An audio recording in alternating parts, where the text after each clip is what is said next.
만약 어떤 사람이 당신 앞에 서서 당신 마음속의 모든 것을 꿰뚫어 본다고 가정해 봅시다. 당신이 무엇을 생각하는지, 당신에게 어떤 의도가 있는지 그가 전부 알고 있습니다. 당신의 과거 행동뿐만 아니라 당신의 현재 내적 상태, 당신 마음속의 생각을 그가 완전히 꿰뚫어 볼 수 있습니다. 당신은 어떻게 하시겠습니까? 이 사람 앞에서 당신은 어떻게 반응하시겠습니까? 첫 번째 반응은 아마 도망치고 싶고 숨고 싶거나 혹은 그를 죽이고 싶을 것입니다. 그가 존재하는 한 나 자신이 정말로 더 이상 살아갈 수 없기 때문입니다. 이것이 두 가지 반응일 것입니다. 그런데 만약 당신 앞에 서 있는 이 사람이 당신이 죽일 수 없는 존재라면 어떻겠습니까? 그가 바로 하나님이시라면 당신은 또 어떻게 하시겠습니까?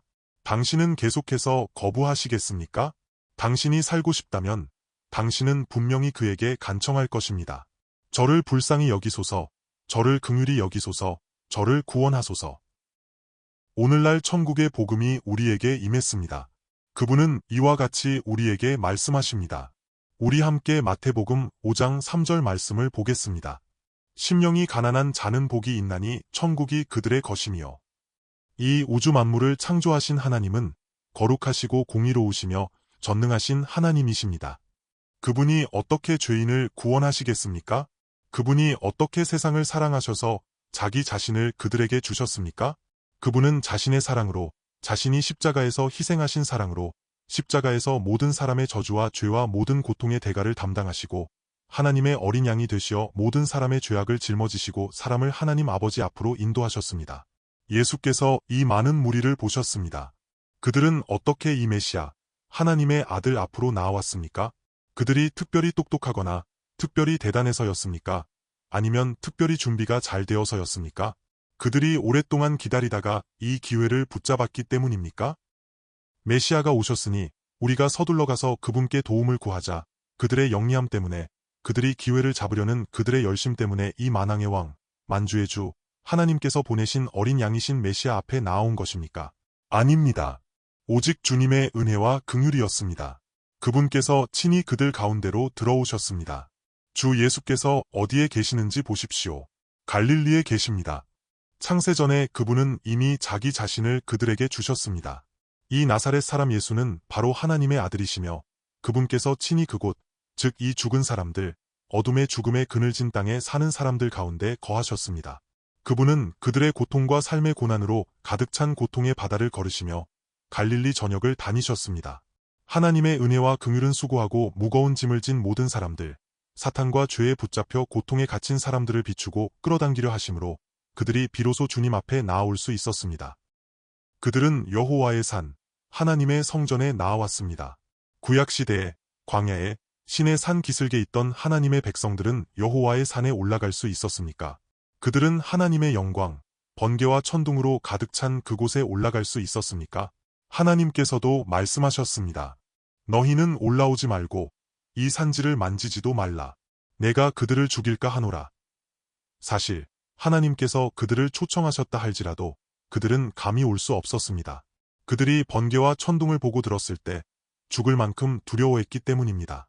그러나 이 메시아, 이 하나님의 아들은 하나님을 두려워하고 하나님 앞에 감히 나아오지 못하는 이 사람들 앞에 친히 오시어 그들에게 하나님의 은혜와 사랑을 보여주려 하셨고 그들을 치유하시고 그들을 묶고 있는 모든 어둠의 마귀 세력을 쫓아내려 하셨습니다. 그들은 마치 풀려난 암사슴처럼 나와서 하나님 앞에 나아왔고 여호와의 산, 곧 하나님의 성전에 올랐으며 그분 앞에 나아왔습니다. 예수께서 무리를 보시고 산에 올라가 앉으시니 제자들이 나아온지라. 복음서에서 주 예수께서는 보통 내가 진실로 진실로 너희에게 이르노니라고 말씀하시지 입을 열어 가르쳐 이르시되 같이 그렇게 정중한 표현을 거의 사용하지 않으십니다. 주 예수께서는 광야에서 시험 받으실 때 사탄에게 이렇게 말씀하셨습니다. 사람이 떡으로만 살 것이 아니요 하나님의 입으로부터 나오는 모든 말씀으로 살 것이라. 하나님의 입에서 나오는 말씀, 곧 육신을 입고 그들 가운데 오신 이 하나님께서 친히 입을 여신 것입니다. 사람은 떡으로만 사는 것이 아니라 하나님의 입에서 나오는 말씀으로 삽니다. 그분은 입을 열어 그들을 직접 가르치셨습니다. 사람이 왕 앞에 나아갈 때 왕이 보좌에 앉아 계신 모습은 얼마나 위엄이 있습니까? 왕이 친히 입을 열어 말씀하시는 것은 농담을 하거나 잡담을 하시는 것이 아닙니다. 그분이 앉으신 위치는 보좌이지 식사하는 자리가 아니며 거리를 걸어 다니시며 사람들과 이야기하는 자리가 아닙니다. 그분은 산에 올라가 앉으셨습니다. 그분은 어디에 앉으셨습니까? 여호와의 산, 그분의 시온 보좌에 앉으셨습니다. 그분은 하나님이시지만 사람들이 눈으로 보는 것은 나사렛 사람 예수입니다. 이 천국의 왕께서 입을 열어 무엇을 말씀하셨습니까? 천국의 복음입니다. 그분은 세상을 사랑하시고 세상을 구원하시며 사람들을 죄와 사망의 권세, 이 지옥의 공간에서 건져내어 그분의 나라, 천국으로 인도하려 하십니다. 하나님이 세상을 이처럼 사랑하사 독생자를 그들에게 주셨습니다. 그러므로 그분께서 친히 오시어 천국을 예비하시고 천국의 생명을 나타내려 하십니다. 주 예수님 자신이 바로 천국이십니다. 만약 주 예수님 안에서 우리가 천국을 인식하지 못한다면, 만약 주 예수님 안에서 우리가 천국의 풍성함, 영광, 만족, 승리와 기쁨을 확인하지 못한다면 당신이 구하는 천국은 무엇이겠습니까? 제가 다시 한번 말씀드리겠습니다.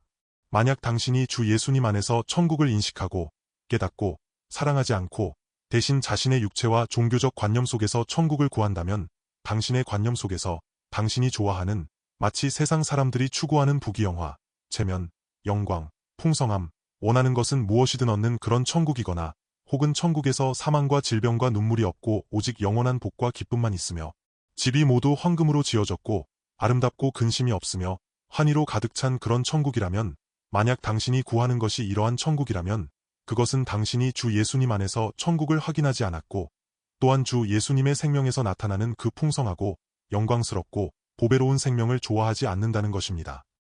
당신이 구하는 그러한 천국은 하나님의 아들, 주 예수님, 우리의 하늘 아버지 하나님, 그리스도 신앙과 사실상 아무런 관계도 없습니다. 당신은 차라리 사찰에 가서 극락세계를 구하거나 이슬람 사원에 가서 장차 하늘에서 알라를 위해 지상에서 희생하고 공헌한 대가로 많은 미녀를 얻게 되기를 구하는 것이 낫습니다. 그것이 당신의 육체에게는 아마 더 실질적일 것입니다. 왜냐하면 당신의 육체가 갈망하는 것이 바로 이러한 것들이기 때문입니다. 하나님은 우리를 사랑하시고 우리를 그분의 나라로 데려가려 하십니다. 이 천국은 곧 하나님의 나라입니다. 사망과 죄를 진정으로 이기고 하나님과의 완전한 사랑의 관계 속에서 그 참되고 풍성하며 영광스러운 생명을 누리는 곳입니다. 이 영광스러운 천국은 지옥의 생명, 어둠의 세상과 전혀 관련이 없으며 당신을 위해 예비된 곳입니다.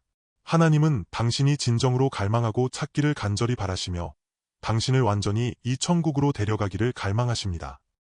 마태복음에서 이 천국의 왕께서 공식적으로 입을 열어 천국의 복음을 선포하십니다. 산상수훈은 마태복음 5장에서 7장까지이며 특히 5장 1절에서 11절까지는 팔복이라고 불립니다. 중국 사람들은 8팔 자를 좋아하는데 발제의 발은 팔과 발음이 비슷하기 때문이며 또한 복을 좋아합니다. 그렇다면 우리 하나님이 사실은 중국 토착신이어서 중국 사람들의 입맛에 아주 잘 맞는 것입니까? 사실 전 세계 사람들이 모두 복을 좋아합니다. 그러나 우리는 이제 이 세상에서 인간의 입장에서 완전히 돌이켜서 천국의 복음을 듣습니다. 심령이 가난한 자는 복이 있나니 천국이 그들의 것이며, 사실 이 팔복은 제가 방금 말한 세상 사람들이 좋아하는 복과는 완전히 반대입니다. 여기에는 큰 모순이 있으며 마치 처음부터 당신의 머리를 망치로 때리는 것 같습니다. 심령이 가난한 자는 복이 있나니 여기에 복은 무엇입니까? 그것은 특별한 만족이며 특별한 기쁨이며 행복의 최고 경지입니다. 그러나 여기의 기쁨은 육체적인, 세상적인 기쁨이 아니라 천국의 최고 경지입니다. 머리부터 발끝까지의 기쁨의 등급으로 말하자면 이것은 머리 꼭대기의 기쁨입니다. 발의 기쁨, 발이 편안하고 종아리, 무릎, 허벅지, 배가 편안한 것은 아직 만족이 아니지만 이것은 머리 꼭대기의 최고 수준의 만족과 기쁨입니다. 왜 그렇습니까? 천국이 그들의 것이기 때문입니다. 이것은 세례 요한이 말한 너희는 회개하라 천국이 가까이 왔느니라 처럼 천국이 아직 앞에 있어서 사람이 천국을 그저 보기만 하는 것과는 다릅니다. 제가 문득 한 장면이 떠오릅니다. 개 한 마리가 뛰어가고 있는데 앞에 먹을 것이 있어서 그것을 계속 쫓아가는 것입니다. 사람들도 항상 앞에 성공과 만족을 추구하지만 결코 도달하지 못합니다. 우리의 기쁨, 행복, 성공은 항상 앞에 있습니다. 다시 말해 천국, 기쁨, 풍성함과 만족도 항상 앞에 있으므로 우리는 희망이 있고 어쩌면 성공하고 행복해질 수 있다고 생각합니다. 그러나 여기서는 그렇게 말하지 않습니다. 심령이 가난한 자는 복이 있나니 라고 말합니다. 당신은 지금 최고의 기쁨, 세상에서 비교할 수 없는 영원한 만족과 행복을 소유하고 있습니다. 왜냐하면 천국이 그들의 것이기 때문입니다. 장차 그들의 것이 될 것이라는 뜻이 아닙니다. 그렇다면 추구하는 것이 무엇입니까? 바로 심령의 가난함입니다. 우리가 이렇게 먼저 이야기하면 여러분의 부담이 좀 줄어들 것입니다. 만약 제가 당장 심령의 가난함에 대해 직접 이야기하면 당신이 도중에 떠날까 두렵습니다. 그러므로 하나님의 긍휼로 인해 우리는 먼저 이렇게 천국을 받아들입시다. 하나님이 우리를 얼마나 사랑하십니까? 당신은 당신의 자녀를 사랑하십니까? 당신은 자녀를 자신의 생명처럼 여기고 당신의 자녀가 어디에 살기를 바라십니까? 당신은 그가 지옥에서 살기를 바라십니까? 만약 그렇다면 당신은 그의 부모가 아닙니다. 당신이 진정한 부모라면 당신은 분명히 당신의 자녀가 천국에서 살기를 바랄 것입니다. 마찬가지로 그분은 우리의 하나님 아버지이시며 창세전에 우리를 택하시고 사랑하시고 구원하시며 우리를 위해 천국을 예비하셨습니다. 제가 다시 한번 말씀드리겠습니다. 사람이 천국이라는 단어를 듣는 순간 아주 빠른 속도로 자동적으로 과거의 육체와 종교적 관념 속에서 생각했던 그 천국을 떠올립니다. 그러나 이 천국은 무엇입니까? 하나님께서 친히 육신을 입고 우리 가운데 오셨습니다. 이 천국의 왕은 내가 바로 천국이다라고 말씀하십니다. 그분은 진정한 기쁨을 소유하고 계시며 그분 자신이 바로 복이십니다. 그러므로 우리가 시편에서 하나님을 찬양하라고 말할 때 어떤 사람들은 그것을 우리가 하나님을 축복해야 한다. 왜냐하면 하나님이 우리의 축복을 필요로 하시니까 라고 잘못 해석하는데 이것은 매우 터무니없는 일입니다. 하나님 자신이 바로 축복의 근원이시며 그분은 가장 영광스럽고 가장 기쁘고 가장 복된 분이십니다. 그분은 이러한 복, 이러한 천국을 우리에게 주시기를 바라십니다. 당신은 이것을 좋아하십니까? 매우 안전하다고 느끼십니까? 이것은 우리가 추구할 수 있는 것입니다. 그렇다면 오늘 우리가 받은 하나님께서 우리에게 친히 입을 열어 말씀하시는 것으로 돌아가서 우리는 이제 받아들이기 시작해야 합니다. 심령이 가난한 자는 복이 있나니 왜 심령이 가난한 자가 복이 있다고 말합니까? 오늘날 너무 많은 그리스도인들, 우리 자신을 포함해서 왜 하나님 앞에서 진정한 경외함이 없고 떨림과 순종이 없습니까? 이 복음이 너무 값싸기 때문입니다. 그리스도인의 천국이 너무 값싸기 때문입니다. 하나님 앞에 나아와 복을 구하고 복을 얻으며 천국의 모든 풍성한 축복을 받는 것이 너무 쉬워 보이기 때문입니다. 그러므로 당신은 자신이 무엇을 구하고 있는지 전혀 모릅니다. 당신이 천국을 구하고 하나님의 축복을 구하는 것은 실제로는 자신이 지상에서 세상에서 만족, 부귀영화, 성공을 구하는 것이며 당신은 자신이 이 자격이 있는지조차 전혀 모릅니다. 만약 한 나라의 평민이 황제 앞에 나아와 황제여, 저는 당신의 국민인데 왜 저는 이렇게 가난하고 당신은 그렇게 부유하십니까? 저도 부유해야 합니다. 저를 당신과 같이 부유하게 살게 해주십시오라고 말한다면 이 사람은 살고 싶지 않은 것입니다. 그렇다면 오늘날 그리스도인으로서 우리는 정말로 천국을 갈망합니까? 우리는 정말로 참된 천국을 대표하는 이 하나님의 아들의 생명을 갈망합니까? 우리는 정말로 그분을 사랑하고 그분의 생명을 좋아합니까? 만약 이러한 것이 없는 상황에서 제가 자신의 육체와 자아의 생명으로 이 세상에서 하나님께 천국을 구한다면 그것은 제가 방금 말한 이와 똑같습니다. 당신은 자신이 무엇을 구하고 있는지 전혀 모르며 자신이 어떤 사람인지도 모릅니다. 당신은 본래 죽어야 할 사람입니다. 당신이 황제 앞에 나아온다면 당신이 다만 불량한 백성이며 왕에게 순종하지 않고 나라를 아끼지 않는다는 이유만으로 즉시 처형될 것입니다. 이스라엘 백성이 이집트에서 나오는 것도 쉽지 않았습니다. 그들은 광야 길을 걸었고 이집트의 모든 것을 버렸습니다. 그들은 그렇게 경건했고 입으로 진심으로 제가 반드시 당신의 언약을 지키고 당신의 말씀을 지키겠습니다 라고 말했습니다. 하나님 앞에서 모세도 그들에게 너희는 자신을 성결하게 하라고 명령했습니다. 그들은 며칠 동안 목욕하고 스스로 정결하게 하며 이성과 접촉하지 않고 특별한 준비를 했습니다. 그러나 그들이 여호와의 산에 오를 수 있었습니까? 자격이 없었습니다. 아무도 여호와의 산에 오를 수 없었습니다. 그러나 천지를 창조하신 이 하나님, 이 천국의 왕께서 친히 오셨고 천국이 그들에게 나타났습니다. 그분은 그토록 거룩하고 공의로우신 하나님이십니다. 그분 앞에 나아올 때 당신은 어떤 마음을 품어야 합니까? 당신은 어떤 마음으로 그분께 그분의 나라를 구하러 나아와야 합니까? 심령이 가난한 자는 복이 있나니. 심령의 가난함은 영적으로 가난하다는 뜻이며 마치 거지처럼 가난하다는 뜻입니다. 거지 안에는 아무것도 없습니다. 구걸하지 않으면 굶어 죽을 것입니다. 거지가 왜 구걸하러 갑니까?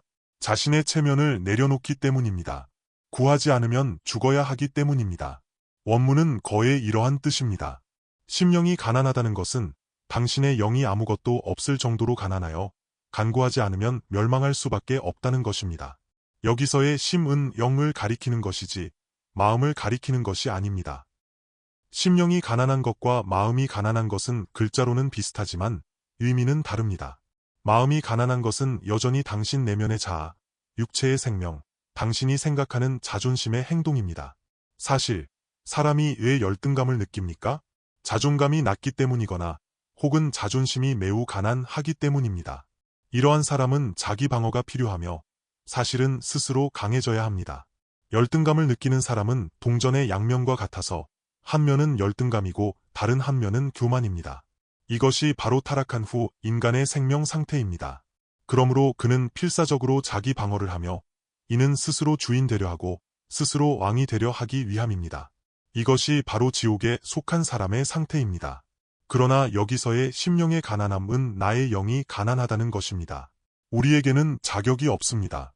구약의 이스라엘 백성들이 하나님 앞에 나아올 때, 심지어 대제사장조차도 지성소에 들어갈 때 두려움과 떨림으로 나아갔습니다. 그런데 보통 사람이 여호와의 산에 오를 수 있었습니까? 만약 누군가 정말로 올라갈 수 있었다면 그들의 마음은 얼마나 떨리고 두려웠겠습니까? 우리는 스스로의 힘으로 육체를 의지해서는 하나님 앞에, 이 천국 왕 앞에 나아갈 수 없습니다. 그분의 은혜와 긍휼이 우리를 그분 앞으로, 이 공의롭고 거룩하신 하나님 앞으로 인도하셨습니다. 그러므로 우리는 어떻게 해야 진정으로 그분의 산에 들어가 그분의 산에 올라 이 천국을 받을 수 있습니까? 이것이 바로 주 예수께서 우리에게 알려주시려는 것입니다. 사람이 타락한 것은 사탄이 사람을 교만하게 만들었고 자신의 교만을 사람에게 주어 사람을 자기중심적으로 만들고 스스로 왕이 되게 했기 때문입니다. 그러므로 이러한 위치에서 하나님께 기도하는 것은 그 자체로 얻을 수 없을 뿐만 아니라 오히려 하나님의 진노를 초래할 것입니다. 사람은 교만 때문에 사탄의 하나님처럼 될 것이다 라는 거짓말을 받아들였고 그래서 에덴 동산을 잃고 사탄의 교만으로 가득 찬 세상에 떨어졌습니다. 하나님은 우리를 구원하시고 우리를 그분의 임재와 나라로 다시 데려가려 하십니다. 그렇다면 인간의 가장 근본적인 병, 타락의 가장 근본적인 원인은 무엇입니까? 교만, 자기의 스스로 왕이 되는 것, 자기 방어, 자신의 나라를 구하는 것입니다. 이러한 죄인이 어떻게 구원받을 수 있습니까? 죄인은 겸손할 수가 없습니다. 죄가 더 많은 사람일수록 더 교만합니다. 사람은 스스로는 할 수 없습니다. 그러므로 하나님은 우리를 사랑하시어서 그분의 아들 예수 그리스도를 보내시어 친히 우리를 구원하게 하셨습니다. 그분은 친히 진정한 겸손이 되려 하셨습니다. 그분이 바로 천국의 겸손이시며 그분이 바로 그 어린 양이십니다. 주 예수님, 이 만물을 창조하신 하나님께서 오히려 자신을 비우시고 종의 형체를 취하셨습니다. 그분은 어떻게 말씀하십니까? 내가 스스로는 아무것도 할 수 없노라. 그분은 끊임없이 자신을 부인하시고 가장 겸손한 위치에 서셨습니다. 그것은 바로 제자들조차 서기를 꺼려했던 사람들의 발을 씻기는 가장 겸손한 위치입니다. 사실 인간의 생명은 이렇습니다. 사람이 왜 다른 사람의 발을 씻기려 하지 않습니까? 자기 안에 가난하고 자존감이 낮기 때문이며 자신이 매우 비천하다고 느끼기 때문입니다. 만약 내가 무릎을 꿇고 다른 사람의 발을 씻긴다면 나는 가장 불쌍하고 조금의 존엄성도 없는 사람이 되는 것입니다. 그러나 우리의 구주께서는 친히 가장 비천하고 가장 겸손한 위치를 찾으시어 그들의 발을 씻기셨습니다.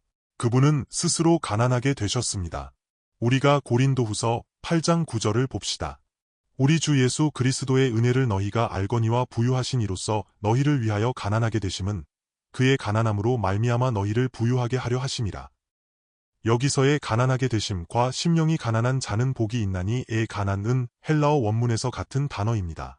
그분은 본래 부유하신 분이십니다. 우리는 주 예수 그리스도의 은혜를 알아야 합니다. 그분은 본래 생명과 영성 모든 면에서 완전히 부유하셨고, 그분은 거룩하시고 공의로우시어 천사들조차 감히 그분을 직시하지 못했습니다. 그러나 그분은 우리를 위하여 가난하게 되셨습니다. 한 율법사가 그분께 와서 선한 선생님이여, 제가 무엇을 하여야 영생을 얻으리이까? 라고 물었습니다. 주님은 어떻게 대답하셨나요? 내가 어찌하여 나를 선하다고 하느냐? 하나님 한 분 외에는 선한 이가 없느니라. 그분은 왜 이렇게 말씀하셨나요? 그분 자신이 바로 하나님이시므로 율법사가 그분을 선하다고 칭한 것은 옳습니다. 그러나 그분이 이렇게 말씀하신 이유는 이 율법사의 눈에는 그분이 단지 한 사람이었기 때문입니다. 율법사는 그분을 하나님께 열심히 믿고 율법을 진지하게 지킴으로 선하다고 불릴 수 있는 랍비로 보았습니다. 다시 말해 그 율법사도 자신이 하나님의 율법을 완전히 지켰고 하나님을 경외하고 사랑했으므로 자신도 선하다고 생각했습니다. 하지만 그렇습니까? 사람은 선하지 않습니다. 예수께서는 자신을 사람의 위치에, 죄인의 위치에 두셨습니다. 그래서 그분은 요단강에서 세례를 받으셨고 죄인이 받아야 할 모든 수치와 부끄러움을 담당하시고 가장 비천하고 가장 겸손한 위치에 서셨습니다. 우리가 이사야서 53장 2에서 3절을 봅시다. 그는 주 앞에서 자라나기를 연한 순 같고 마른 땅에서 나온 뿌리 같아서 고운 모양도 없고 풍채도 없은즉 우리가 보기에 흠모할 만한 아름다운 것이 없도다. 그는 멸시를 받아 사람들에게 버림받았으며 강고를 많이 겪었으며 질고를 아는 자라 마치 사람들이 그에게서 얼굴을 가리는 것 같이 멸시를 당하였고 우리도 그를 귀히 여기지 아니하였도다. 정상적인 사람이라면 누가 이런 것을 좋아하겠습니까? 만약 당신이 이러한 역할에 처해 있다면 당신은 분명히 매우 분노하고 받아들일 수 없으며 차라리 지옥에 갈지언정 이러한 위치에 서지 않으려 할 것입니다. 사람들이 추구하는 것이 무엇인지 보십시오. 잘생김, 예쁨, 아름다운 외모, 다른 사람에게 존경받고 옹호받는 것입니다. 누가 고통을 많이 겪고 근심을 항상 겪고 싶어 하겠습니까?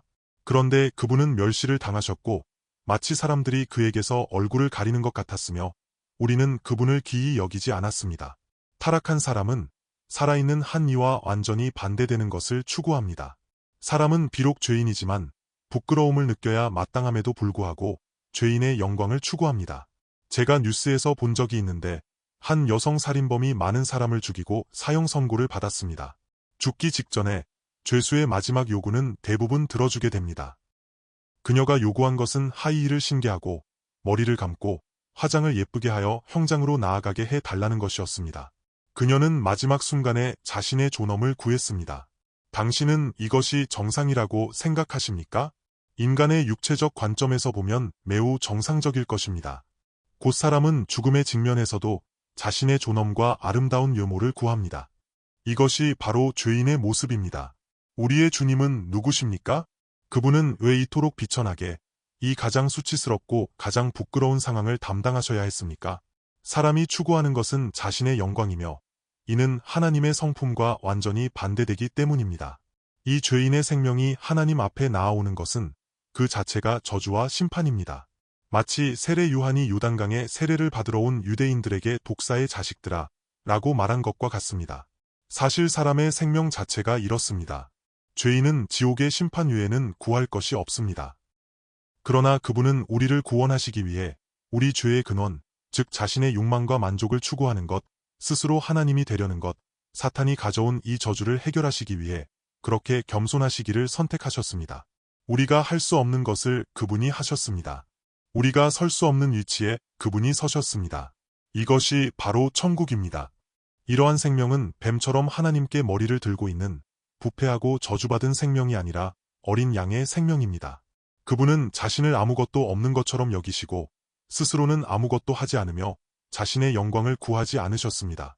우리를 위하여 우리를 부유하게 하시려고 본래 부유하신 그분께서 기꺼이 우리를 위해 가난하게 되셨습니다. 이것이 바로 그리스도의 은혜입니다. 그분은 이렇게 겸손하시어 우리에게 천국을 소유하게 하시려 했습니다. 무엇이 가장 부유합니까? 천국이 가장 부유합니다. 그분은 우리에게 이 부유함을 받게 하십니다.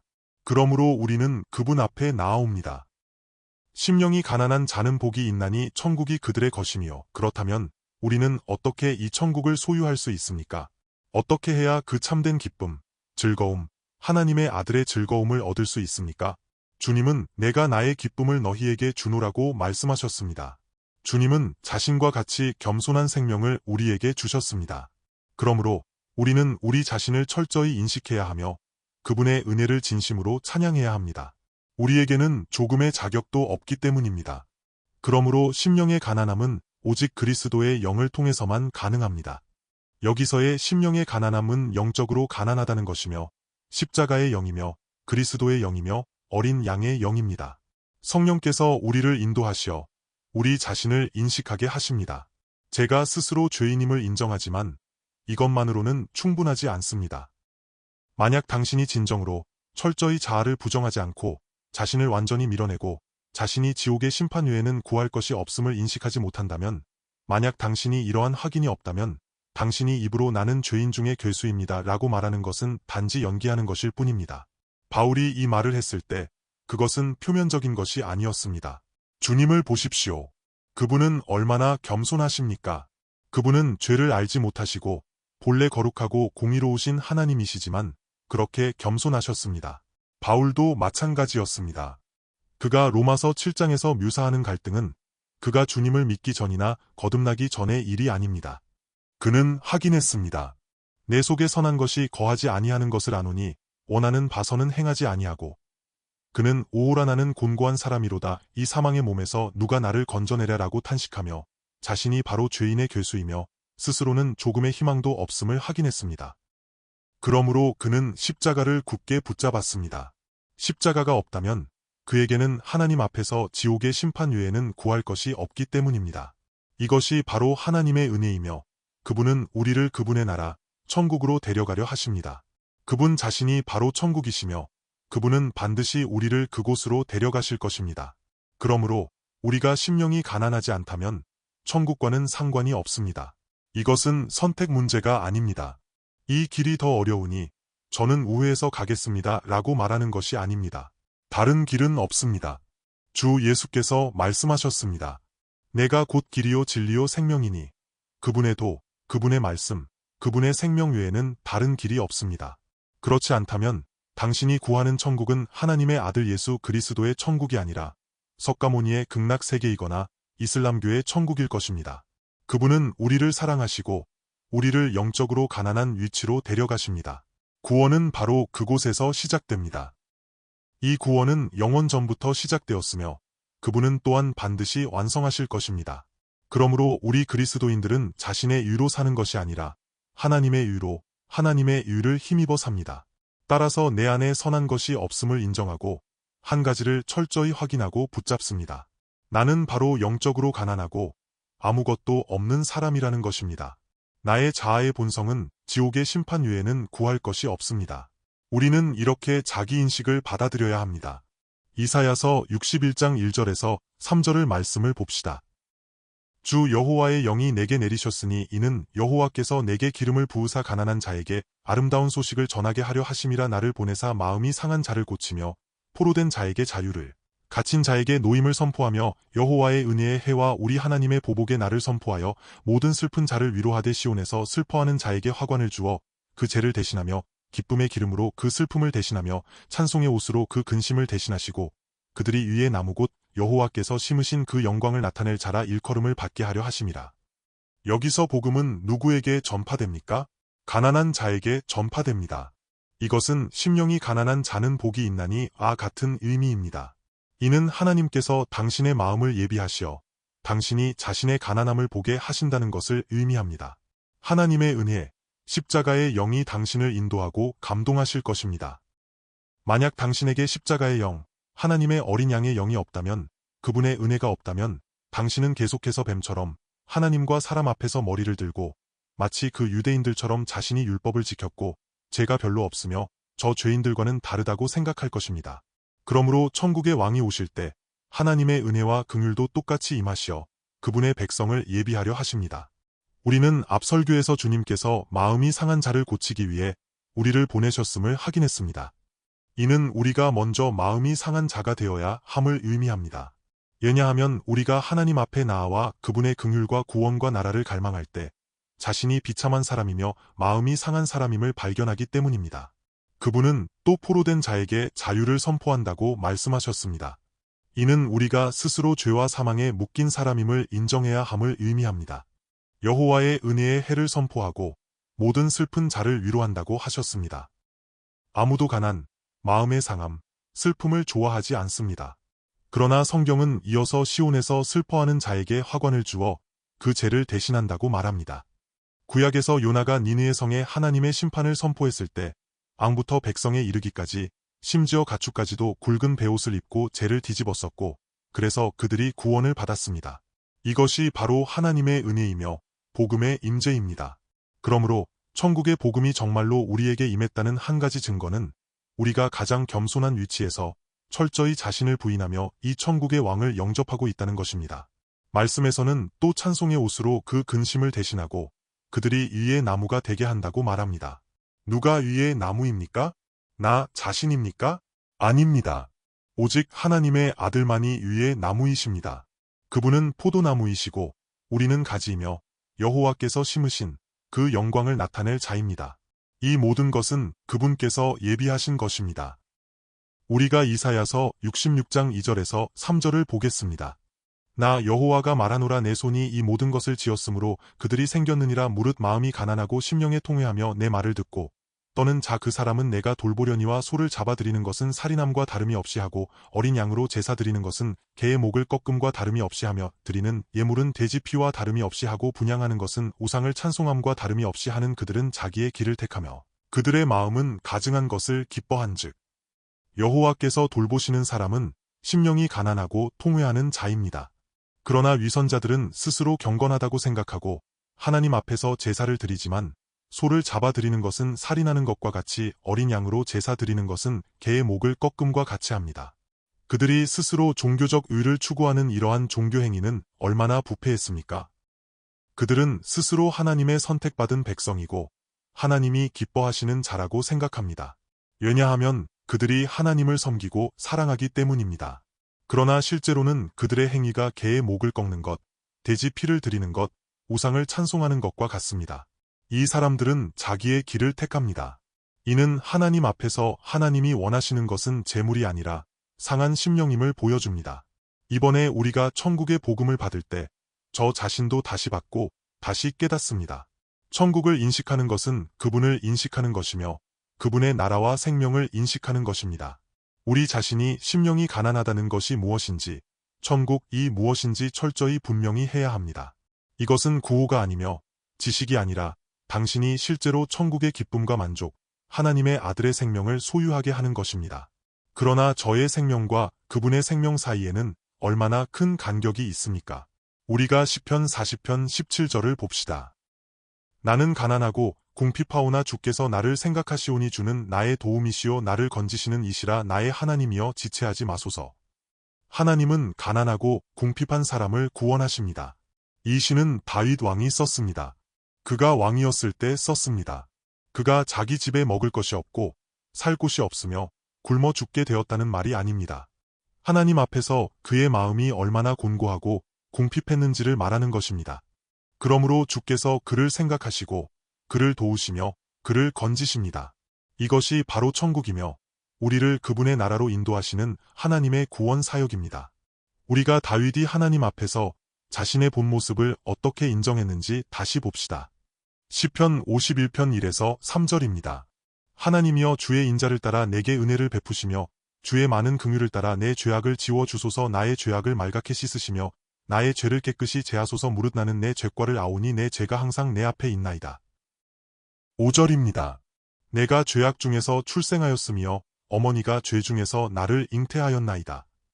다윗은 간음과 살인의 죄를 범했습니다.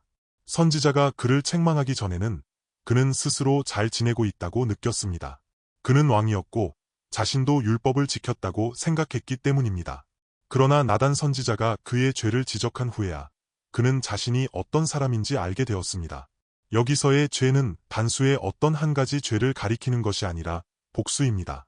그는 이 명백하게 드러난 죄를 통해 자기 안에 죄의 근원을 보았습니다. 그의 전체 내면이 죄였고 예적인 행동은 단지 이 죄의 근원이 드러난 것일 뿐이었습니다. 그 사람 전체가 근본부터 죄였습니다. 심지어 그는 내가 죄악 중에서 출생하였으며 어머니가 죄 중에서 나를 잉태하였나이다 라고 말합니다. 이는 그가 자신의 죄의 근원을 인식했다는 것을 의미합니다. 그의 본성 자체가 죄이며 단지 이 근원에서 겉으로 드러난 것일 뿐입니다. 그는 어떤 한 가지 잘못된 행동에 대해 회개하는 것이 아니라 자신의 전체 죄인의 본 모습에 직면하고 있는 것입니다. 그는 하나님 앞에서 내가 주께만, 오직 주께만 범죄하였사오니 라고 말합니다. 이는 그의 존재 자체가 죄의 본질이기 때문입니다. 사람은 본래 하나님의 영광을 위해 살아야 하지만 자신의 영광과 만족을 위해 살며 이것이 바로 우리 생명의 본 모습입니다. 사람이 왜 죄인이라고 불립니까? 이것은 단지 당신이 한 가지 죄를 범했기 때문이 아니라 일종의 신분입니다. 그러므로 다윗이 당시 회개했을 때 그가 괴로워한 것은 무엇이었습니까? 그의 죄의 근본, 그의 근원적인 죄의 생명이었습니다. 이것이 그에게 절망감을 주었고 스스로는 해결할 수 없어 매우 고통스러웠습니다. 그래서 그는 하나님께 부르짖습니다. 나를 구원하소서. 그는 자신이 이렇다는 것을 인정하고 받아들입니다. 자기 속에서 나오는 것은 죄 외에는 또다시 죄뿐이라는 것을 말입니다. 심령이 가난한 자는 복이 있나니 심령이 가난하다는 것은 이와 같이 자신을 인정해야 한다는 뜻입니다. 그러므로 우리가 6에서 7절을 봅시다. 보소서 주께서는 중심이 진실함을 원하시오니 내게 지혜를 은밀히 가르치시리이다. 우슬초로 나를 정결하게 하소서. 내가 정하리이다. 나를 씻어 주소서. 내가 눈보다 희리이다. 그가 여기서 구하는 것은 무엇입니까? 구주, 메시아, 6월절 어린 양입니다. 사람의 뿌리가 죄인데 어떻게 중심이 진실할 수 있습니까? 하나님께서 예비하신 어린 양, 6월절 어린 양 외에는 다른 방법이 없습니다. 우슬초는 무엇을 떠올리게 합니까? 이스라엘 백성이 이집트를 나올 때 우슬초로 어린 양의 피를 찍어 문설주에 바른 것입니다. 이는 어린 양의 피를 예표합니다. 우리 스스로는 할 수 없습니다. 우리의 근본은 죄인이므로 오직 이 어린 양에게 기도할 수밖에 없습니다. 만약 다윗이 자신의 전적인 부패함을 보는 이 위치에 서지 않았다면 그는 이렇게 기도하지 않았을 것입니다. 그는 자신이 하나님의 율법을 지켰으므로 꽤 괜찮다고 생각했었습니다. 그러나 그는 철저히 깨닫지 못했습니다. 그래서 그는 정말로 하나님의 어린 양을 간절히 구했습니다. 그러므로 하나님께서 왜 다윗을 사용하셨습니까? 다윗이 메시아의 특별한 상징이 되었기 때문입니다. 그는 진실로 이 메시아를 간절히 구했고 그분과 완전히 연합하기를 원했습니다. 왜 그렇습니까? 하나님께서 그의 심령의 가난함을 예비하셔서 그가 천국을 갈망하게 하셨기 때문입니다. 51편 16에서 17절을 보겠습니다. 주께서는 제사를 기뻐하지 아니하시나니 그렇지 아니하면 내가 드렸을 것이라. 주는 번제를 기뻐하지 아니하시나이다. 하나님께서 구하시는 제사는 상한 심령이라. 하나님이여 상하고 통회하는 마음을 주께서 멸시하지 아니하시리이다. 하나님은 제사를 기뻐하지 않으십니다. 앞에서 말했듯이 유대인들은 자신들이 제사를 드리고 있다고 생각했지만 하나님 보시기에는 살인하는 것과 같았습니다. 그것은 사람의 열심에서 나온 것입니다. 구약에서 죄인이 소와 양을 끌고 와서 제사를 드렸는데 그들이 제사를 드렸으니 하나님 앞에 나아가 용납받을 수 있다고 생각했기 때문입니다. 그래서 이스라엘 백성은 겸손하지 않았습니다.